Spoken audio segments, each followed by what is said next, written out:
ନୀଳଗିରି ପାହାଡ଼ର ପାଦଦେଶରେ ଥିବା ରୁଦ୍ରପୁର ଗାଁଟି ଦେଖିବାକୁ ଯେତିକି ସୁନ୍ଦର ତାର ପରିବେଶ ସେତିକି ନିଷ୍ପଦ। ସେ ଗାଁରେ ଏକ କ୍ଷୁଦ୍ର ଚାଳଘରେ ରହନ୍ତି ଆକାଶ ଏବଂ ସୀମା। ଆକାଶ ଜଣେ ସରଳୀ ଚାଷୀ ଯିଏ ନିଜ ସଂସାରକୁ ଖୁବ୍ ଭଲ ପାଏ। ସୀମା ସହିତ ତାଙ୍କର ବିବାହ ହେବାକୁ ମାତ୍ର 2 ବର୍ଷ ହୋଇଥିଲା। ସୀମା ଥିଲେ ଖୁବ୍ ଶାନ୍ତ ଏବଂ ଧାର୍ମିକ, କିନ୍ତୁ ବିଗତ କିଛି ମାସ ହେବ ସୀମାର ବ୍ୟବହାରରେ କିଛି ଅଜବ ପରିବର୍ତ୍ତନ ଦେଖାଦେଇଥିଲା। ସେ ଅଧିକାଂଶ ସମୟ ଶୂନ୍ୟକୁ ଚାହିଁ ରହୁଥିଲା ଏବଂ ନିଜ ମନକୁ ମନ କ'ଣ ସବୁ ଗୁଣଗୁଣ ହେଉଥିଲା। ଆକାଶ ଭାବୁଥିଲା ହୁଏତ ଏହା ଶାରୀରିକ ଦୁର୍ବଳତା, କିନ୍ତୁ ସତ୍ୟ ତାଠାରୁ ଅନେକ ଦୂରରେ ଥିଲା। ଗାଁ ମୁଣ୍ଡରେ ଥିବା ଏକ ପୁରୁଣା ବରଗଛ ତଳେ ଜଣେ ବୃଦ୍ଧା ମହିଳା ଆସି ରହିଲେ। ଗାଁ ଲୋକେ ତାଙ୍କୁ କେବେ ଦେଖିନଥିଲେ, କିନ୍ତୁ ତାଙ୍କର ଚେହେରା ଓ ଆଖିରେ ଏମିତି ଏକ ଶକ୍ତି ଥିଲା ଯେ ଯିଏ ଦେଖୁଥିଲା ସିଏ ସମ୍ମୋହିତ ହୋଇଯାଉଥିଲା। ସେ ନିଜକୁ ବୁଢ଼ୀମା ବୋଲି ପରିଚୟ ଦେଉଥିଲେ। ତାଙ୍କ ହାତରେ ସବୁବେଳେ ଏକ କଳା ରଙ୍ଗର ବାଡ଼ି ଏବଂ ବେକରେ ଅଜବ ଧରଣର ହାଡ଼ର ମାଳି ଥାଏ। ଦିନେ ସନ୍ଧ୍ୟାରେ ଯେତେବେଳେ ସୀମା ନଦୀ କୂଳରୁ ପାଣି ନେଇ ଫେରୁଥିଲା, ବୁଢ଼ୀମା ତା ସାମ୍ନାରେ ଠିଆ ହେଲେ। ସେ ସୀମାର କପାଳକୁ ଚାହିଁ ଖୁବ୍ ଜୋରରେ ହସିବାକୁ ଲାଗିଲେ। ସେ ହସରେ ଖୁସି ନଥିଲା, ଥିଲା ଏକ ଭୟଙ୍କର ଚେତାବନୀ। ସେ ସୀମାର କାନ ପାଖରେ କହିଲେ, ସମୟ ଆସିଗଲାଣି, 10ଟି ଦ୍ୱାର ଖୋଲିବାର ସମୟ ଆସିଗଲାଣି। ସୀମା ସେଦିନ ଘରକୁ ଫେରିବା ପରେ ତାର ଜ୍ୱର ହେଲା, କିନ୍ତୁ ସେ ଜ୍ୱରରେ ସେ ମଣିଷ ପରି ନୁହେଁ, ବରଂ କୌଣସି ଅଜଣା ଭାଷାରେ ଚିତ୍କାର କରୁଥିଲା। ଏକ କାଳବୈଶାଖୀ ରାତି, ଆକାଶରେ ବିଜୁଳି ଘଡ଼ଘଡ଼ି ସହିତ ପ୍ରବଳ ବର୍ଷା ହେଉଥିଲା। ରୁଦ୍ରପୁର ଗାଁ ଯେମିତି କୌଣସି ଭୟରେ ସଙ୍କୁଚିତ ହୋଇଯାଉଥିଲା। ସେହି ରାତିରେ ସୀମାର ପ୍ରବଶ ବେଦନା ଆରମ୍ଭ ହେଲା। ଆକାଶ ବ୍ୟସ୍ତ ହୋଇ ଡାକ୍ତରଖାନା ଯିବାକୁ ବାହାରିଲା, କିନ୍ତୁ ଘର ବାହାରେ ଠିଆ ହୋଇଥିଲେ ସେହି ବୁଢ଼ୀମା। ସେ ଆକାଶକୁ ରୋକିଲେ ଏବଂ କହିଲେ, ଆଜି ରାତିରେ କୌଣସି ବାହାର ଲୋକ ଏ ଘରକୁ ଆସିପାରିବେ ନାହିଁ। ଏହା ପ୍ରକୃତିର ନିୟମ ନୁହେଁ, ଏହା ବିଧିର ବିଧାନ। ଆକାଶ କିଛି ବୁଝିପାରିଲାନି। ସେ ବୃଦ୍ଧାଙ୍କ ଆଖିର ଚାହାଣୀରେ ଏମିତି କିଛି ଥିଲା ଯେ ଆକାଶ ଚାହିଁ ମଧ୍ୟ ଘରୁ ବାହାରକୁ ଯାଇପାରିଲାନି। ସେ ବାରଣ୍ଡାରେ ବସି ରହିଲା, ଆଉ ଘର ଭିତରୁ ସୀମାର କଷ୍ଟର ସ୍ୱର ପରିବର୍ତ୍ତେ ଶୁଭୁଥିଲା ଅନେକ ଗୁଡ଼ିଏ କଣ୍ଠର ମନ୍ତ୍ର ଜପ। ରାତି ଅଧରେ ହଠାତ୍ ସବୁ ଚୁପଚାପ ହୋଇଗଲା। ବର୍ଷା ଥମିଗଲା, ପବନ ମଧ୍ୟ ସ୍ଥିର ହୋଇଗଲା। କିନ୍ତୁ ସବୁଠାରୁ ଆଶ୍ଚର୍ଯ୍ୟର କଥା ଥିଲା ଯେ ଜଣେ ଶିଶୁର କାନ୍ଦ ବଦଳରେ ସେହି ଘର ଭିତରୁ ଏକା ସାଙ୍ଗରେ ଅନେକ ଶିଶୁଙ୍କର କ୍ଷୀଣ ସ୍ୱର ଶୁଭୁଥିଲା।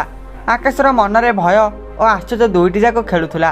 ସକାଳ ହେବା ମାତ୍ରେ ଆକାଶ ଘର ଭିତରକୁ ଗଲା। ସେ ଦେଖିଲା ସୀମା ଚୁପଚାପ ଶୋଇଛି। ତାର ଚେହେରା ପାଣ୍ଠୁର ବଢ଼ିଯାଇଛି, କିନ୍ତୁ ତା ପାଖରେ ଧାଡ଼ି ହୋଇ ଶୋଇଛନ୍ତି 10ଟି ଶିଶୁ। ସମସ୍ତେ ପୁତ୍ର ସନ୍ତାନ ଏବଂ ସମସ୍ତଙ୍କ ଚେହେରା ଅବିକଳ ଏକାପରି। ସେମାନଙ୍କ ଶରୀରରେ ନବଜାତ ଶିଶୁଙ୍କ ପରି ରକ୍ତ କିମ୍ବା କୌଣସି ଦାଗ ନଥିଲା।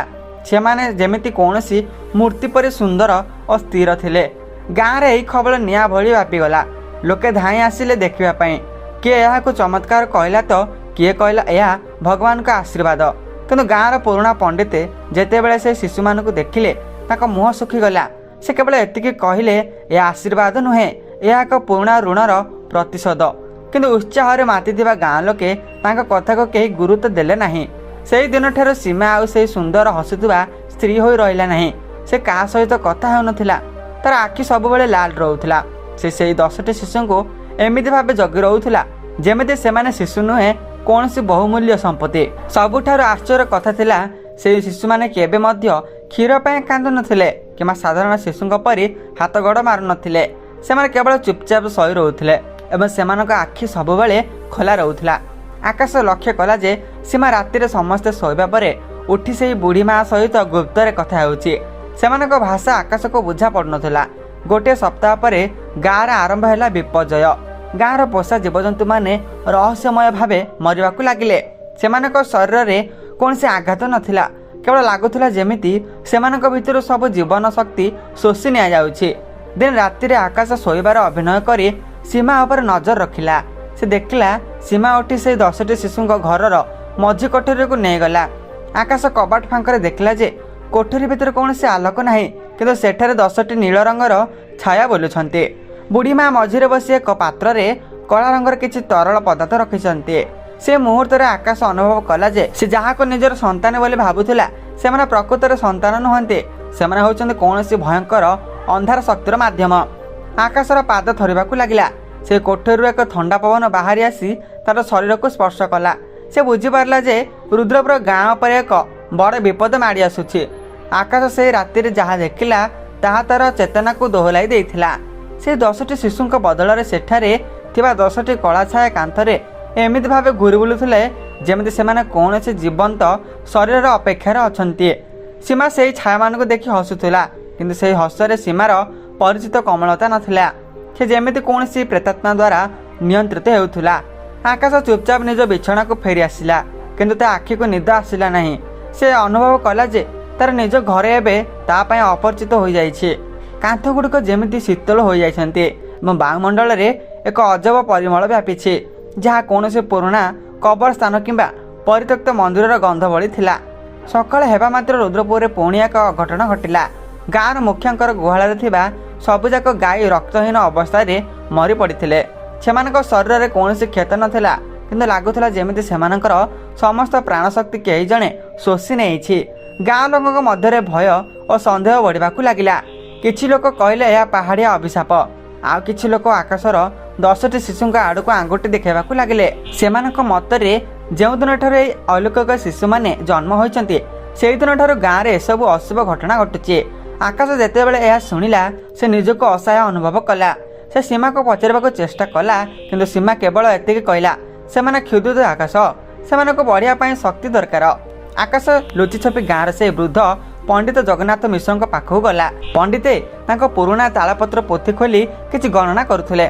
आकाश को देखि से गंभीर होइगले। से कहिले, आकाश तू जहाँ को आशीर्वाद भावुचु ता हेउछि दशमीर रक्त पर्वण।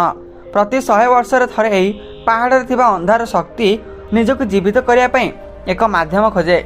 से बुढ़ी माँ कई साधारण स्त्री नुहंती, से होउछन्ति से अंधारीर जगत दूत। पंडित आहुरी मध्य चेतावनी देले जे जदि से 10टी शिशु 10 दिन पर्यंत गाँव में रुहंती तेबे गाँव कौन जीवित प्राणी बंचिबे नाही। सेमाने प्रकृत में मनीष नुहंती, सेमाने हेउछन्ति छायापुत्र। सेमानकु रोकिया पय हेले से मूल शक्ति को नष्ट करबाकू हेबो जे सेमानकु जन्म देइछि। आकाश घर फेरिया पर देखला सीमा घर आगे बसिछि। ता हाथ में एक कला रंगर पत्थर थिला जहां से घसुथुला। आकाश जेतेबेले से शिशु मानक पाखक जिबा चेष्टा कला सीमा एक भयंकर गर्जन कर उठिला। तार स्वर मनीष पर नथिला। से कहला दूरे रुह, सेमाने एबे सिद्धि प्राप्त करुछन्ते। सेमानकु बाधा देले सारा गाँ जली पोड़ी पाउंस हो जिवो। आकाश देखला से शिशु माने एबे धीरे धीरे बड़ हेबाकू लागिछन्ते। मात्र 7 दिन रे सेमानकर शरीर 5 वर्षर पिलांक भଳି देखा जाउथिला। सबुठार भयंकर कथा थिला सेमानकर छाई कांथरे पड़नथिला। सूर्य किरण रे मध्य सेमानकर कोनोसी प्रतिबिंब गठन हेउ नथिला। सेहि दिन संध्यार आकाश बुढ़ी माँ को गाँव श्मशान पाखरे देखबाकू पाइला। से सेठारे एक यज्ञ करुथिले। से यज्ञ बाहर थिबा धुआं रे कोनोसी सुगंध नथिला बरम पोड़ा मांसर गंध थिला।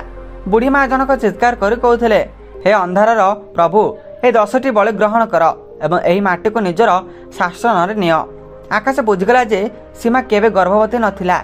ए सब एक माया शक्तिर खेल थिला। बुढ़ी माँ सीमार शरीर को व्यवहार करी से 10टी असुर शक्ति को ए दुनिया को आनिछन्ति। आकाश जदि एबे किछि न करे तेबे सीमा को मध्य बंचाई पाहेब नाही। आकाश ठीक कला जे से निजे एही अभिशापर अंत करिब। से घर को फेरी एक पुरुणा कुराड़ी धरिला किंतु से जेतेबेले शिशु माने थिबा कोठरी कबाट खोलिला से देखिला कोठरी भितरटा पूरा शून्य होइछि। सेठा ना शिशु अछन्ति ना सीमा अछि। केवल से बुढ़ी माँ मझिरे बसी हसुछन्ति। से हसी हसी कहले, तू बहुत विलम्ब करदेलु आकाश। सेमाने एबे गाँर प्रतिटी घर को जाई सारिछन्ति। आज राति होछि रक्तर राति। आकाश बाहर को चाहिला बेले को देखिला गाँर प्रतिटी कांथरे सेही 10टी कला छाया बुलुछन्ति एवं गाँर लोकंक आतदान शुभिबाकू लागिलानि। गाँर निष्पत्ति को भेद कर एक भयंकर चित्कार शुभिला। आकाश बाहर को आसी देखिला सारा गाँ जेमिति कौनसी एक अदृश्य माया जाल छंदी हो जाइछि। मशाल आलुअरे गाँ लोके एपट सेपट दौड़ुथिले। सेमाने कौनसी जीवंत मनीष को देखि भय करनथिले बरम निज निज घर कांथरे लंबी थिबा से अस्वाभाविक छाया गुड़िक देखि आतंकित हो पड़ुथिले। से 10टी शिशु जो माने एबे किशोर रूप धारण कर सारिथिले सेमाने गाँर गली कंदरे बुलुथिले। किंतु विचित्र कथा हैला सेमाने माटी पाद देनुथिले मध्य सेमानक पादर चिन्ह पड़ुनथिला। सेमाने जेउ घर सामने ठिया होउथिले से घरर वायुमंडल 0 डिग्री खसी आसुथिला। घरे भितर थिबा लोकंकर निश्वास प्रश्वास बंद हो जाउथिला। आकाश जानिथिला जे ए सबर सूत्रधर हेउचन्ति से बुढ़ी माँ। से पागलंक भरी गाँ मुंड श्मशान आड़क दौड़िला। सेठार दृश्य थिला अत्यंत विभीषकामय। वृद्धा जनक नग्न पदरे एक जलुथिबा चिता चारिपाखरे बुलुथिले। सीमा सेठारे एक पत्थर उपर बसिथिला। तार आखि पूरा धला पड़ जाइथिला। से संपूर्ण रूपे निजर चेतना हराई सारिथिला। बुढ़ी माँ चित्कार करी कहउथिले, हे नीलगिरी अंधारी देवता, 100 ବର୍ଷର ଅପେକ୍ଷା ଆଜି ଶେଷ ହେବାକୁ ଯାଉଛି। ଏହି 10ଟି ଶକ୍ତିକୁ ଏବେ ସମ୍ପୂର୍ଣ୍ଣ ଶରୀର ଦିଅ, ଯାହାଦ୍ୱାରା ସେମାନେ ଏହି ପୃଥିବୀରେ ରକ୍ତର ନଦୀ ବୁହାଇ ପାରିବେ। ଆକାଶ ଦୂରରୁ ଦେଖିଲା ସେ 10ଟି ଛାୟା ଧୀରେ ଧୀରେ ଗାଁରୁ ଫେରିଆସି ସୀମା ଚାରିପାଖରେ ଘେରିଗଲେ। ଆକାଶ କୁରାଡ଼ି ଧରି ବୁଢ଼ୀ ମାଆଙ୍କ ଆଡ଼କୁ ମାଡ଼ିଗଲା, କିନ୍ତୁ ସେ ପାଖକୁ ଯିବା ମାତ୍ରେ ଏକ ଅଦୃଶ୍ୟ ପାଚିର ତାକୁ ପଛକୁ ଫିଙ୍ଗିଦେଲା। ସେ ସମୟରେ ପଛରୁ ଶୁଭିଲା ଏକ ଗମ୍ଭୀର ସ୍ୱର, କୁରାଡ଼ିରେ ପ୍ରେତ ମରେ ନାହିଁ ଆକାଶ। ସେ ଦେଖିଲା ଗାଁର ପଣ୍ଡିତ ଜଗନ୍ନାଥ ମିଶ୍ର ନିଜ ହାତରେ ଏକ ପୁରୁଣା ତମ୍ବା ପାତ୍ର ଏବଂ ଗଙ୍ଗାଜଳ ନେଇ ଆସୁଛନ୍ତି। ପଣ୍ଡିତ କହିଲେ, ଏହି ବୃଦ୍ଧା ଜଣକ ରକ୍ତ ବୀଜ ମନ୍ତ୍ରର ପ୍ରୟୋଗ କରୁଛି। ସେ ସୀମାକୁ କେବଳ ଏକ ପାତ୍ର ଭାବେ ବ୍ୟବହାର କରିଛି। ଯଦି ସେହି 10ଟି ଶକ୍ତି ସମ୍ପୂର୍ଣ୍ଣ ରୂପେ ସୀମାର ରକ୍ତକୁ ଶୋଷି ନିଅନ୍ତି, ତେବେ ସେମାନେ ଅଜୟ ହୋଇଯିବେ। ଆମକୁ ସେହି ମନ୍ତ୍ରର ବନ୍ଧନକୁ କାଟିବାକୁ ହେବ। ପଣ୍ଡିତ ନିଜର ଜପ ଆରମ୍ଭ କଲେ। ବୁଢ଼ୀ ମା ଏହା ଦେଖି ଭୟଙ୍କର ରୂପ ଧାରଣ କଲେ। ତାଙ୍କ ମୁହଁର ଚର୍ମ ଝୁଲି ପଡ଼ିଲା ଏବଂ ସେ ଏକ ବିକଟାଳ ପ୍ରାଣୀ ଭାବେ ଦେଖାଗଲେ। ସେ ସେହି 10ଟି ଶିଶୁଙ୍କୁ ଆଦେଶ ଦେଲେ ପଣ୍ଡିତଙ୍କୁ ଆକ୍ରମଣ କରିବା ପାଇଁ। ଶିଶୁମାନେ ପବନରେ ଭାସି ଭାସି ପଣ୍ଡିତଙ୍କ ଆଡ଼କୁ ମାଡ଼ି ଆସିଲେ। ଆକାଶ ପଣ୍ଡିତକୁ ରକ୍ଷା କରିବା ପାଇଁ ସେମାନଙ୍କ ସାମ୍ନାରେ ଠିଆ ହେଲା। ପଣ୍ଡିତ ଏକ ସିଦ୍ଧ ମନ୍ତ୍ର ପଢ଼ି ଆକାଶର କୁରାଡ଼ି ଉପରେ କିଛି ପବିତ୍ର ଜଳ ଛିଞ୍ଚିଦେଲେ। ସେ କହିଲେ, ଏବେ ଏହି ଅସ୍ତ୍ରରେ ଶକ୍ତି ଅଛି। ସେମାନଙ୍କର ଛାୟାକୁ କାଟ ଆକାଶ, ଶରୀରକୁ ନୁହେଁ। ଆକାଶ ସାହସ ସଞ୍ଚୟ କରି ପ୍ରଥମେ ଶିଶୁର ଛାୟା ଉପରେ ଆଘାତ କଲା। ଏହା ବିକଟାଳ ଚିତ୍କାର ଶୁଭିଲା ଏବଂ ସେହି ଛାୟାଟି ଧୂଆଁ ହୋଇ ଆକାଶରେ ମିଶିଗଲା। ପ୍ରଥମେ ଛାୟାଟି ନଷ୍ଟ ହେବା ମାତ୍ରେ ସୀମାର ଶରୀରରେ ଏକ ଝଟକା ଲାଗିଲା। ସେ ଯନ୍ତ୍ରଣାରେ ଚିତ୍କାର କଲା। ବୁଢ଼ୀମା ବୁଝିଗଲେ ଯେ ତାଙ୍କର ଯୋଜନା ବିପଦରେ। ସେ ନିଜର ସବୁ ଶକ୍ତି ଲଗାଇ ଯଜ୍ଞକୁ ତୀବ୍ର କରିଦେଲେ। ଆକାଶ ଜଣକ ପରେ ଜଣେ ଛାୟାକୁ କାଟିବାକୁ ଚେଷ୍ଟା କରୁଥିଲା, କିନ୍ତୁ ସେମାନେ ଏବେ ଅଦୃଶ୍ୟ ହୋଇ ଆକ୍ରମଣ କରୁଥିଲେ। ଅନ୍ଧାର ରାତିରେ ସେହି ଶ୍ମଶାନରେ ଏକ ଭୟଙ୍କର ଯୁଦ୍ଧ ଚାଲିଲା। ପଣ୍ଡିତଙ୍କ ମନ୍ତ୍ର ଏବଂ ଆକାଶର ସାହସ ସେହି ମାୟା ଶକ୍ତିକୁ ଦୁର୍ବଳ କରିବାକୁ ଲାଗିଲା। କିନ୍ତୁ ଯେତେବେଳେ ପଞ୍ଚମୀ ସୃଷ୍ଟିଟି ନଷ୍ଟ ହେଲା, ସେତେବେଳେ ସୀମାର ନାକ ଓ କାନରୁ ରକ୍ତ ବାହାରିବାକୁ ଲାଗିଲା। ଆକାଶ ଅଟକିଗଲା। ସେ ଭାବିଲା, ଯଦି ସେ ଶିଶୁମାନଙ୍କୁ ନଷ୍ଟ କରେ, ତେବେ ସୀମା ମଧ୍ୟ ମରିଯିବ। ବୁଢ଼ୀ ମା ପାଟି କରି କହିଲେ, ହଁ ଆକାଶ, ଅଟକି ଯା। ଏହି 10ଟି ଶିଶୁ ହେଉଛନ୍ତି ସୀମାର ପ୍ରାଣର ଅଂଶ। ଜଣକୁ ମାରିବା ମାନେ ସୀମାର ଶରୀରରୁ ଗୋଟିଏ ଅଂଶ କାଟିଦେବା। ଆକାଶର ହାତରୁ କୁରାଡ଼ି ଖସି ପଡ଼ିଲା। ସେ ନିଜ ସ୍ତ୍ରୀକୁ ହରାଇବାକୁ ଚାହୁଁନଥିଲା, କିନ୍ତୁ ପଣ୍ଡିତ କହିଲେ, ଆକାଶ, ଯଦି ଆଜି ତୁ ଦୟା ଦେଖାଇବୁ, ତେବେ କେବଳ ସୀମା ନୁହେଁ, ସାରା ସୃଷ୍ଟି ବିପଦରେ ପଡ଼ିଯିବ। ଏମାନେ ସନ୍ତାନ ନୁହନ୍ତି, ଏମାନେ ଅଭିଶାପ। ଆକାଶ ଏବେ ଦ୍ୱନ୍ଦ୍ୱରେ। ଗୋଟିଏ ପଟେ ନିଜର ଭଲ ପାଇବା ଏବଂ ଅନ୍ୟପଟେ ସାରା ଗାଁର ସୁରକ୍ଷା। ସେ ମୁହୂର୍ତ୍ତରେ ସୀମା ହଠାତ୍ ତାର ଆଖି ଖୋଲିଲା। ତାର ସେ ପୁରୁଣା ସୀମାର ସ୍ୱରରେ ସେ କହିଲା, ଆକାଶ, ମୋତେ ମୁକ୍ତି ଦିଅ। ଏମାନଙ୍କୁ ଶେଷ କରିଦିଅ। ମୋତେ ମାରିଦିଅ, କିନ୍ତୁ ଏହି ପାପକୁ ବଢ଼ିବାକୁ ଦିଅ ନାହିଁ। ସୀମାର ସେହି କରୁଣ ସ୍ୱରରେ ଶ୍ମଶାନର ଭୟଙ୍କର ନୀରବତାକୁ ଭେଦ କରି ଆକାଶର କାନରେ ବାଜିଲା। ତାର ଆଖିରୁ ଲୁହ ଧାର ଧାର ହୋଇ ପଡ଼ି ଯାଉଥିଲା। ସେ ଦେଖିଲା ସୀମାର ଶରୀର ଧୀରେ ଧୀରେ କଳା ପଡ଼ିଯାଉଛି, ଯେମିତି ସେହି 10ଟି ଛାୟା ଶିଶୁ ତାର ଶରୀରରୁ ସମସ୍ତ ଜୀବନୀ ଶକ୍ତି ନିଗାଡ଼ି ନେଉଛନ୍ତି। ସୀମା କଷ୍ଟରେ କହିଲା, ଆକାଶ, ଏମାନେ ମୋ ସନ୍ତାନ ନୁହନ୍ତି, ଏମାନେ ମୋର ମୃତ୍ୟୁର କାରଣ। ମୋତେ ଯନ୍ତ୍ରଣାର ମୁକ୍ତି ଦିଅ। ଆକାଶର ହାତ ଧରୁଥିଲା। ସେ ଯେଉଁ ସ୍ତ୍ରୀ ସହିତ ସାରା ଜୀବନ ବିତେବାର ସ୍ୱପ୍ନ ଦେଖୁଥିଲା, ଆଜି ତାକୁ ହିଁ ଶେଷ କରିବାକୁ ପଡ଼ିବ। ପଣ୍ଡିତ ଜଗନ୍ନାଥ ମିଶ୍ର ଚିତ୍କାର କରି କହିଲେ, ଡେରି କର ନାହିଁ ଆକାଶ। ସୂର୍ଯ୍ୟୋଦୟ ପୂର୍ବରୁ ଯଦି ଏହି ଯଜ୍ଞ ଶେଷ ନ ହୁଏ, ତେବେ ଏହି ଛାୟାମାନେ ଅମର ହୋଇଯିବେ। ସେତେବେଳେ ସାରା ପୃଥିବୀରେ କେହି ବଞ୍ଚିବେ ନାହିଁ। ଆକାଶ ନିଜ ଆଖି ବନ୍ଦ କଲା। ସେ ସ୍ମରଣ କଲା ସେହି ଦିନଗୁଡ଼ିକ ଯେତେବେଳେ ସେ ଓ ସୀମା ନୀଳଗିରି ପାହାଡ଼ ପାଦଦେଶରେ ଖୁସିରେ ସମୟ କାଟୁଥିଲେ। ସେ ଜାଣିଥିଲା ଯେ ସୀମାକୁ ବଞ୍ଚାଇବା ଏବେ ଅସମ୍ଭବ। ସେ ନିଜ କୁରାଡ଼ିକୁ ଦୃଢ଼ ଭାବେ ଧରିଲା। ପଣ୍ଡିତଙ୍କ ମନ୍ତ୍ର ଶକ୍ତିରେ କୁରାଡ଼ିଟି ନୀଳ ରଙ୍ଗର ଆଲୋକରେ ଝଲସି ଉଠୁଥିଲା। ସେ ଏକ ଭୟଙ୍କର ଗର୍ଜନ କରି ଷଷ୍ଠ ଏବଂ ସପ୍ତମ ଛାୟାକୁ ଶିଶୁ ଉପରେ ଆଘାତ କଲା। ସେହି ଛାୟାଗୁଡ଼ିକ ବାୟୁରେ ମିଳାଇଗଲେ, କିନ୍ତୁ ସେହି ସମୟରେ ସୀମା ଏକ ଜୋରରେ ଚିତ୍କାର କରି ମୂର୍ଚ୍ଛିତ ହୋଇପଡ଼ିଲା। ତାର ଶରୀରରୁ ରକ୍ତ ଝରିବାକୁ ଲାଗିଲା। ବୁଢ଼ୀ ମା ପାଗଳଙ୍କ ଭଳି ହସିବାକୁ ଲାଗିଲେ, ମାର ଆକାଶ, ମାର। ତୁ ଯେମିତି ଏମାନଙ୍କୁ କାଟିବୁ, ସୀମା ସେତିକି ମୃତ୍ୟୁର ନିକଟତର ହେବ। ଯଜ୍ଞର ନିଆଁ ଧୀରେ ଧୀରେ ରକ୍ତମୁଖା ହେବାକୁ ଲାଗିଲା। ପଣ୍ଡିତ ନିଜର ତନ୍ତ୍ର ଶକ୍ତି ବ୍ୟବହାର କରି ବୁଢ଼ୀ ମାଙ୍କ ଉପରକୁ ପବିତ୍ର ପାଉଁଶ ଫିଙ୍ଗିଲେ। ସେ ପାଉଁଶ ବାଜିବା ମାତ୍ରେ ବୁଢ଼ୀ ମାଙ୍କର ଛଦ୍ମବେଶ ଖସି ପଡ଼ିଲା। ଆକାଶ ଦେଖିଲେ ଚକିତ ହୋଇଗଲା। ସେ ବୃଦ୍ଧା ପ୍ରକୃତରେ ସେହି ଗାଁର ଜଣେ ମହିଳା ଥିଲେ, ଯାହାଙ୍କୁ 50 ବର୍ଷ ପୂର୍ବରେ ଡାହାଣୀ ସନ୍ଦେହରେ ଗାଁ ଲୋକେ ପାହାଡ଼ ଉପରୁ ଫିଙ୍ଗି ଦେଇଥିଲେ। ସେହି ମହିଳାଙ୍କର ଆତ୍ମା କେବେ ମରିନଥିଲା। ସେ ପ୍ରତିଶୋଧ ନେବା ପାଇଁ ଅପେକ୍ଷାରେ କରିଥିଲେ। ସେ ସୀମାକୁ ଚୟନ କରିଥିଲେ କାରଣ ସୀମା ଥିଲା ସେ ବଂଶର ଶେଷ ରକ୍ତ। ଯେଉଁମାନେ ତାଙ୍କୁ ମାରିବାକୁ ଆଦେଶ ଦେଇଥିଲେ, ଏହି 10ଟି ଶିଶୁ ପ୍ରକୃତରେ ସେହି ଡାହାଣୀର 10ଟି ଅଭିଶପ୍ତ ଇଚ୍ଛା ଥିଲା, ଯାହା ଗାଁକୁ ଧ୍ୱଂସ କରିବା ପାଇଁ ଜନ୍ମ ନେଇଥିଲେ। ହଠାତ୍ ଶ୍ମଶାନରୁ 10ଟି ଛାୟା ବାହାରି ଆସି ସାରା ଗାଁକୁ ଘେରିଗଲେ। ଗାଁର ଘରଗୁଡ଼ିକରେ ନିଆଁ ଲାଗିବାକୁ ଲାଗିଲା। ଲୋକେ ବାହାରକୁ ଆସିବାକୁ ଚେଷ୍ଟା କରୁଥିଲେ, କିନ୍ତୁ ସେହି ଛାୟାମାନେ ସେମାନଙ୍କ ଭିତରୁ ଠେଲି ଦେଉଥିଲେ। आकाश देखिला जे से केवल सीमा नुहे सारा रुद्रपुर विनाश दायी हो जाइए। से पंडित पादरे पचारा कौन से उपाय ना कि पंडिते मो सीमा को कौन मु जमा बचाई पारिनी। पंडित गंभीर हो कहले एका संगे दुईटी जीवन बंची पार ना आकाश। सीमा मरले ही गाँ बंचब किंतु एक रास्ता अच्छी जदि तू निजर रक्त दे से 10टी शिशु को बांधि पारिबु तेबे से माने सीमा को छाड़देवे। किंतु तू आकाश जानी पंडित कौन कहवाक चाहते से निज हाथर कुड़ारे निज हाथ को काटिदेला। तार रक्त जाई से शेष 3टी छाया शिशु उपर पड़ा। रक्तर स्पर्श पाया मात्रे से छाया माने सीमा को छाड़ी आकाश आड़क माड़ी आसिले। से माने आकाशर शरीर भितर को पशिबाक चेष्टा कले। सीमा धीरे धीरे आखि खोलिला एवं आकाशर यह अवस्था देखि चित्कार कला। किंतु सेतेबेले को बहुत विलंब हो जाइथिला। आकाशर शरीर शीतल हो जाइथिला। बुढ़ी माँकर यज्ञकुंड हठात फाटिगला एवं से धुआं बुढ़ी माँ अदृश्य हो गले। सूर्योदयर प्रथम किरण नीलगिरी पहाड़ उपर पड़ा। श्मशान रे सब किछि निष्पद थिला। सीमा पत्थर उपर बसी रही किंतु ता पाखरे आकाश नथिला। से स्थान रे थिला केवल आकाशर कुराड़ी एवं तार पिंधिथिबा गामुछा। गाँ लोक जेतेबेले श्मशान रे पहुँचले से देखले सीमा एकाकी बसी कांदुछि। से 10टी शिशु कुआड़े गले आकाश कुआड़े गला। पंडित केवल आकाश को चाहि रही कारण से जानी जे आकाश निज बली दे गाँ को बचाई। किंतु सबुठार बड़ प्रश्न थिला यदि आकाश मरीगला तेबे तार शरीर कुआड़े गला। आकाश अदृश्य होबार 3 दिन बीतीगलानी। रुद्रपुर गाँव में धीरे धीरे शांति फेरी आसुछि किंतु सीमार मन एबे भी से श्मशान राति अटकी रही। से विश्वास कर पारन जे आकाश ताको छाड़ी चली जाइए।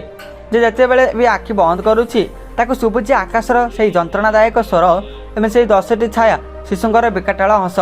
गाँव लोक सीमा को सन्देह आखिरे देखुंटे। से भावुं जे सीमा ही से अभिशापर मूल कारण। किंतु सीमा एसबू को खातिर न करी पागली भली नीलगिरी पहाड़र गलिकंडी खोजक लगिला। से जानी जदि आकाशर शरीर मिलना तेबे से केउठी ना केउठी जीवित अच्छे। हुए तो से अंधारी शक्ति कैद कर रखी। खोजु खोजु सीमा पहाड़ एमती एक स्थान में पहुँचला जो गछलता एत घंच जे सूर्य किरण भितर को प्रवेश कर पारे नाही। सेठारे एक पुराना पत्थर कबाट देखा पाइला। से कबाट उपर 10टी शिशुर चित्र देखाई खोदे होइथिला। सीमा अनुभव कला तार हृदय स्पंदन बढ़ी जाउछि। यह से स्थान जोठी बुढ़ी माँ से 10टी छाया को आवाहन करथिले। से भितर को पशिया मात्र एक प्रबल ठंडा पवन ताकू स्पर्श कला। गुंफा भितर कांथ गुड़िकर नील रंगर एक प्राकृतिक आलोक बाहर। सीमा देखला गुंफार शेष प्रांत एक विशाल पत्थर बेदी अच्छे एवं सेठारे कई जणे शोइछे। से दौड़ी जाई देखिला से होउछि आकाश। किंतु आकाशर चेहरा पूरा धला पड़ जाइए एवं तार शरीर उपरे 10टी कला रंगर पत्थर रखा जाइए। सीमा आकाश को छुईबा को जाउथा बेले पछर सुबिला से भयंकर हस। बुढ़ी माँ अंधार कोणरू बाहर आसिले। तांकर चेहरा एबे आहुरी भयंकर देखा जाउथिला। से कहले सीमा तू निजे निजे मूर्ति पाखक आसी जाइछु। आकाश मरी नाही किंतु से एक जीवंत काठ पलटि जाइछि। से 10टी शक्ति एबे तार रक्तर जीवित अछन्ते। बुढ़ी माँ बुझाइले जे आकाश निज रक्त देई से छाया मान को बांधि रखिछि। जदि सीमा ताको सेठारु नेबाको चेष्टा करे तेबे से पत्थर गुड़िक फाटिଯିब एवं से शक्ति माने पुणी थे गाँ पर आक्रमण करेंगे। सीमा पाखरे मात्र 2टी रास्ता थिला किंबा से आकाश को छाड़ी गाँ को चली जाऊ नचेत निजे से अंधार अंशरे पलटि जाऊ। सीमा कहला मु मोर परिवार को ध्वंस करने को देवी ना। यदि आकाश मो पाई निजक बलि दे पारती तेबे मु तांको उद्धार करने पाई जेकोसी परिणति भोगिबाक प्रस्तुत। सीमा मन पकाइला पंडित कहिथिबा एक कथा निरपक्ष भल पाइबा जेकोसी अंधारी शक्ति को परास्त करिपारे। से निज हाथ में से कला पत्थर गुड़िक हटेबाक लगिला। पत्थर गुड़िक बरफ बड़े ठंडा थिला एवं सेतुर कला धुआं बाहर सीमार हाथ पड़ जाउथिला। किंतु से अटकिलानी। प्रति पत्थर हटाइबा समय गुंफाटी थरिबाक लागुथिला एवं बाहर बिजुली घड़घड़ी मारुथिला। जेतेबेले से शेष पत्थरटी हटाइला बुढ़ी माँ एक शक्तिशाली मंत्र पढ़िले। हठात से 10टी छाया शिशु आकाशर शरीर को बाहरी एकाठी हो गले एवं एक विशाल राक्षसर रूप धारण कले। से राक्षसर 10टी मुंड थिला एवं प्रतिटी मुंड से छोट पिला परि देखा जाउथिला। सीमा देखिला आकाशर आखि धीरे धीरे खोलुछि। आकाश कष्टर कहला सीमा दौड़ी पलाओ एमाने तुमको छाड़बेनि। किंतु सीमा दौड़िलानी। से गुंफार कांथरे थिबा एक पुराना त्रिशूल देखा पाइला जहाँ बहु वर्ष सेठारु पोता होई रहिथिला। से त्रिशूलटी थिला नीलगिरी असल रक्षा कवच। सीमा से त्रिशूल को बाहर करने पाई निजर समस्त शक्ति लगाईदेला। बुढ़ी माँ यह देखि भयभीत होगला। से जानी जदि से त्रिशूल मुक्त हो जाए तेबे तांकर समस्त माया शेष हो। से विशाल 10 मुंडिया छाया सीमा आड़ को माड़ी आसिला। गुंफा भितर धूली और धुआर एक झड़ सृष्टि है। आकाश कौन मन्ते उठी सीमा को साहाय्य करने को चेष्टा कला। दुई जन जाक मिसी से त्रिशूल को धरिले। से मुहूर्त एक प्रचंड शब्द है एवं पूरा पहाड़ जमी दोहलिबा लगिला। सीमा और आकाश दुहे मिसी जितेबाला से पुराणा त्रिशूल को धरी ऊपर को टाणिले सेतेबेले गुंफार अंधार कोण एक अद्भुत श्वेत आलोक बाहर लगिला। से आलोक एत प्रखर थिला जे बुढ़ी माँ माया शक्ति धीरे धीरे तरलिबा लगिला। से 10 मुंडिया विशाल छाया राक्षस जंत्रणा चित्कार करने लगिला। तर 10टी मुंड एवं परस्पर सह लड़ाक लगिले कारण से मूल शक्ति बंधन मुक्त होगा चाहूला।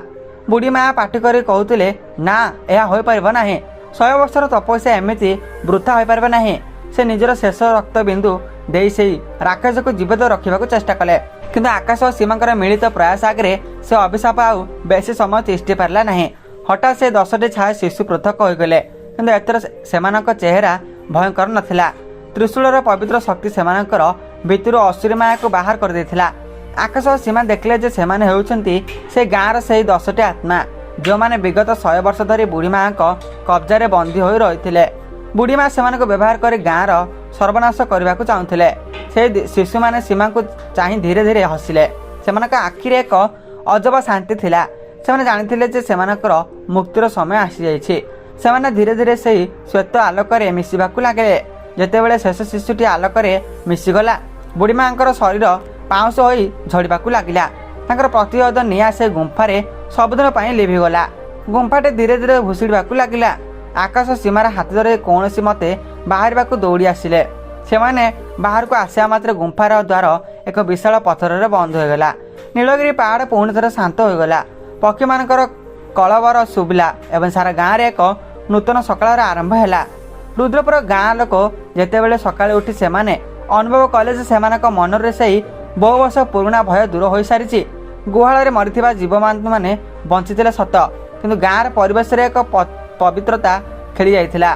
पंडित जगन्नाथ मिश्र नदी कूल ठिया हो सूर्य को प्रणाम करुले। से जानिथिले जे अंधार उपर आलोकर जय होइछि। सीमा आकाश जितेबाला गाँ को फेरिले समस्ते सेमानकु सम्मान सह स्वागत कले। सेमाने बुझिपारले जे सीमा आकाश सेमानकु एक भयंकर अभिशाप रक्षा करछन्ती। किंतु सबुठारु बड़ प्रश्न एबे भी सीमार मनरे थिला से 10टी शिशु कौन सतरे तार संतान थिले। पंडित सीमा को बुझाइले सीमा सेमाने तुमर संतान नथिले किंतु तुमर मातृत्वर से कमल भावना को व्यवहार करी सेमाने ए पृथ्वी को आसीथिले। सेमाने मुक्ति चाहूले एवं तुमे सेमानकु से मुक्ति देइछ। सेथिबाई सेमाने जिबा बेले तुमको एक वरदान देइछन्ति। तार किछि मास परे सीमा प्रकृतर गर्भवती हेले किंतु एथर ता मनरे कोनोसी भय नथिला। से जानिथिला जे एई संतान हेउची भगवानकर आशीर्वाद। वर्ष वर्ष बीतीगला। रुद्रपुर गाँव में एवं खुशीर संसार किंतु आज भी दशहरा बा दशमी तिथि गाँ लोके नीलगिरी पहाड़ आड़ को चाह एक प्रदीप जलाते। से मन पकाते से रहस्यमय राति को एवं आकाश और सीमार से बलिदान को। किछि लोक कहते आज भी राति जदि कहीं से परित्यक्त गुंफा पाखु जाए ताकु 10टी कमल शिशुंर हस शुभे किंतु से हसरे आ भय ना अच्छे केवल मुक्तिर आनंद। से 10टी शिशु सबुदिन पहाड़र रक्षक पालटि जाइछन्ति।